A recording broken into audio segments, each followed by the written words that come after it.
வணக்கம் வீவர்ஸ். நாம் இப்போது செம்மஞ்சேரி மற்றும் மகாபலிபுரத்துக்கு நடுவில் இருக்கிற திருவிடந்தை என்ற ஊருக்கு வந்திருக்கோம். அங்கே நித்திய பெருமாள் கோவில் இருக்குது. நித்தமும் அதாவது தினமும் ஒரு கல்யாணத்தை பண்ணுறாரு இங்கே பெருமாள். இங்கே வராகமூர்த்தியாக இருக்கார். அவர் வருஷம் 365 நாளும் ஒவ்வொரு பெண்களை மணந்து கடைசியாக அவரை கோமலவல்லி தாயாராக மாற்றிடுறாரு. திருமணம் ஆகாத ஆணும் பெண்ணும் இங்கே வருவாங்க. 2 மாலைகளை வாங்கிட்டு வந்து பூசாரிக்கிட்ட கொடுத்து ஒன்று சாமி கழுத்துலேயும் ஒன்று அவங்க கழுத்துலேயும் போட்டுட்டு கோவிலை 9 முறை சுற்றி வருவாங்க. அடுத்த 90 நாட்கள் அதாவது 3 மாதத்துக்குள்ளே அவங்களுக்கு உண்மையான கல்யாணமும் நடந்துடும். கல்யாணம் முடிஞ்ச பிறகு அந்த பழைய மாலையை கொண்டு வந்து புன்னை மரத்தில் வச்சு கட்டிடுவாங்க. இதுதான் இங்கே ஐதீகம். இந்த கோயிலில் விஷ்ணு பெருமாள் வராக அவதாரத்தில் லக்ஷ்மி தேவியை அணைச்சி பிடிச்சிருக்கிறதால இங்கே இந்த விசேஷங்கள் நடக்கும் அப்படின்றாங்க. குழந்தை பிறக்காதவங்களுக்கும் குழந்தை பிறக்கும்ன்றாங்க. அதாவது இடது கையால் லக்ஷ்மி தேவியை அணைச்சி வச்சிருக்கிறதால திருவிடந்தை என்று பேர் வந்துச்சு. சுமார் 1300 வருஷங்களுக்கு முன்னாடி இது பல்லவர் காலத்து கோவில். அதுக்கு பிறகு வந்த சோழர்கள் அதை ரங்கநாத பெருமாளும் பக்கத்தில் ஒன்று கட்டியிருக்காங்க. அதற்கு பின்னாடி வந்த விஜயநகர பேரரசு சுற்றி காம்பவுண்ட்லாம் போட்டு ரொம்ப பிரம்மாண்டமாக வச்சுருக்காங்க.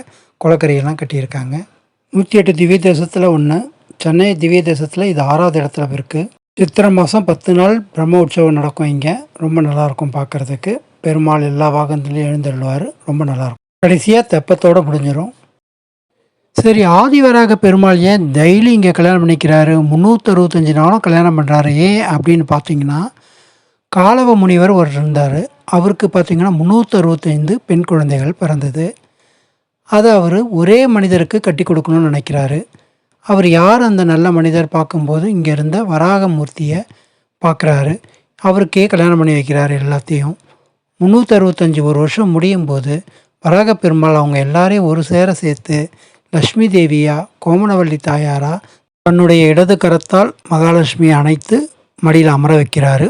இதுதான் திருமங்கையை இடது பக்கத்தில் அமர வைத்ததால் திருவிடந்தை அப்படின்னு பேர் வந்துச்சு. இங்கே எல்லா மாநிலத்து மக்களும் வருவாங்க. பொதுவாக அவங்க ஆந்திராவிலேருந்து வரவங்கலாம் திருப்பதி வழியாக வந்து அரக்கோணம் வந்துட்டு அரக்கோணத்துலேருந்து செங்கல்பட்டு வந்துட்டு செங்கல்பட்டுலேருந்து பஸ் ஏறி திருவிடந்தை வந்து சேர்ந்துருவாங்க.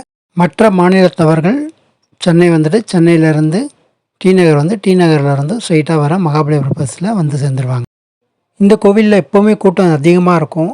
நான் வந்து கோவில் திறக்கிறதுக்கு முன்னாடி ஒரு 3 மணி நேரத்துக்கு முன்னாடி போனதால் கூட்டமே இல்லாமல் ஷூட் பண்ண முடிஞ்சது. Okay viewers, please like and subscribe, suppose it is useful for you. Bye, take care. Namo Narayanaaya, Namo